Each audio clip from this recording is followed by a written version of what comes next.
ఆంధ్రప్రదేశ్ అంధుల గుండె చప్పుడు visually challenge employees association YouTube channel.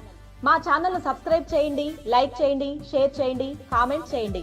Please subscribe to VCEAAP YouTube channel. Andhra Pradesh అంధుల గుండె చప్పుడు. డియర్ ఫ్రెండ్స్, నా పేరు Ravindra Babu, state president, visually challenge employees association Andhra Pradesh. Friends, ఈరోజు మన యొక్క అంధుల హక్కుల పరిరక్షణ కోసం మనలో ఒకడై తల్లిదండ్రులు కోల్పోయి అంధురాలైన చెల్లిని కాపాడుకుంటూ బ్రైలీ ప్రెస్లో అవుట్సోర్సింగ్ ఉద్యోగిగా పనిచేస్తూ తప్పు చేయనటువంటి పరిస్థితుల్లో ఉద్యోగం నుంచి గత నెల 29వ తారీఖున నిర్దాక్షిణ్యంగా తీసివేసిన పరిస్థితుల్లో విజువల్లీ ఛాలెంజ్ కమ్యూనిటీ తరపున ఎంతో ప్రజాస్వామ్యయుతంగా పోరాడుతున్నప్పటికీ ఫలితం లేకపోవడంతో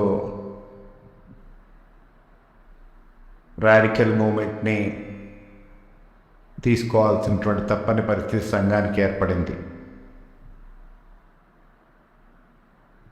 ఎవరైతే అనాథగా మిగిలినటువంటి మధుసూదన్ రావుకి సంఘం తరపున అండగా నిలబడాలనేటువంటి ఉద్దేశంతో visually challenge youth association, visually challenge employees association సంయుక్తంగా చేపట్టినటువంటి ఈ యొక్క యాజిటేషన్లో కాకినాడ హోమ్ నుంచి, ఒంగోలు నుంచి, గుంటూరు నుంచి విచ్చేసి ఈ యాజిటేషన్ని సక్సెస్ చేసినటువంటి ప్రతి ఒక్క తమ్ముడికి పేరు పేరున కృతజ్ఞతలు తెలియజేసుకుంటున్నాను.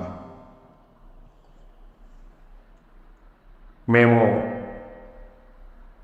గుంటూరులోని బ్రైలీ ప్రెస్లో పనిచేస్తున్నటువంటి ప్రూఫ్ రీడర్ మధుసూదన్ రావు విషయంలో అక్కడ పడుతున్నటువంటి ఇబ్బందులను అనేక సార్లు అధికారుల దృష్టికి, ప్రభుత్వం దృష్టికి తీసుకువెళ్ళటం జరిగింది. బట్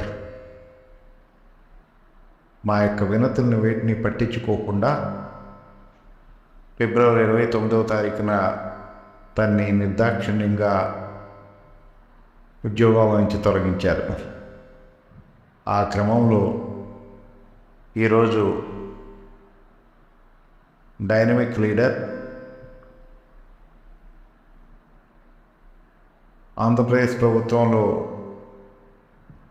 సోషల్ జస్టిస్ చైర్మన్గా పనిచేస్తున్నటువంటి గౌరవ చూపూడి ప్రభాకర్ రావు గారు నన్ను, వాసుని ఈరోజు ఆయన ఛాంబర్కి పిలిపించుకుని మాట్లాడడం జరిగింది. జరిగిన విషయాన్ని మొత్తాన్ని మేము ఆయనకి ఎక్స్ప్లెయిన్ చేసినటువంటి క్రమంలో మీరు తీసుకునేటువంటి నిర్ణయం మీరు తీసుకోండి, మిగతా నేను చూసుకుంటానని ఆయన భరోసా ఇవ్వడంతో ఈరోజు మధ్యాహ్నం 3:30 గంటలకి దాదాపు 50 మంది మన పిల్లలు ఎండి గారి ఛాంబర్ని చుట్టుముట్టడం, ఆ తర్వాత గౌరవ జూపూడి ప్రభాకర్ రావు గారు, గౌరవ వైఎస్ఆర్సీపీ ఆంధ్రప్రదేశ్ విభాగం, విభిన్న ప్రతిభావంతుల విభాగం ప్రెసిడెంట్ కిరణ్ రాజు గారు, గౌరవ విభిన్న ప్రతిభావంతుల మరియు వయోవృద్ధుల సహాయ సంస్థ కార్పొరేషన్ చైర్మన్ ముంతాజ్ గారు, గౌరవ director differently abled and senior citizens welfare director Prakash Reddy గారు తదితరులు అందరూ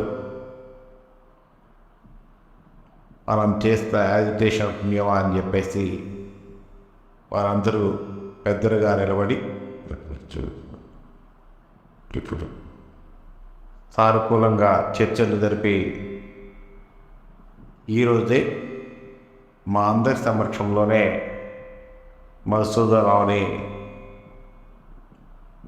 జాబ్లోకి రీఇన్స్టేట్ చేస్తున్నట్టు ఆర్డర్స్ కూడా ఇప్పించడం జరిగింది. మీరందరూ కోరుకున్నట్లు ఒక అంధుడైనటువంటి ఉద్యోగికి అన్యాయం జరిగితే ఏ విధంగా దాన్ని సంఘం టేకప్ చేస్తుందనేటువంటి దానికి ఇది ఉదాహరణ. ఎందుకంటే మన యొక్క హక్కుల్ని మనం కాపాడుకోలేనటువంటి పరిస్థితుల్లో మన సంఘాలు రన్ చేయకపోయినా ఒకటే అనేటువంటిది నా భావన. ఈ క్రమంలో నాలో అడుగులో అడుగై నడిచినటువంటి VCA west Godavari president GDS Veerabhadrarao గారికి, విసిఏ కృష్ణా జిల్లా జనరల్ సెక్రటరీ జమలయ్య గారికి, విసిఏ గుంటూరు జిల్లా జనరల్ సెక్రటరీ నరసింహారావు గారికి, visually challenge youth association state president Ratnaraju గారికి, visually challenge youth association state general secretary Darbar Basha గారికి, మరియు 3 ప్రాంతాల నుంచి ఒంగోలు నుంచి, గుంటూరు నుంచి మరియు కాకినాడ నుంచి వచ్చినటువంటి ప్రతి ఒక్క సోదరులకి పేరు పేరున సంఘం తరపున కృతజ్ఞతలు తెలియజేసుకుంటూ, మీ అందరి ఆకాంక్షల మేరకు రాయి మధుసూదనరావుకి ఈరోజు బ్రైలీ ప్రెస్లో ప్రూఫ్ రీడర్గా మళ్ళా జాబ్ ఇప్పించడం జరిగిందనే సంతోషకరమైన వార్తను మీ అందరికీ తెలియజేస్తూ, మరొక్కసారి ఈ యొక్క విషయంలో మాకు సహాయ సహకారాలు ఇచ్చే ప్రతి ఒక్కరికి కృతజ్ఞతలు తెలియజేసుకుంటూ థ్యాంక్ యూ అన్నారు.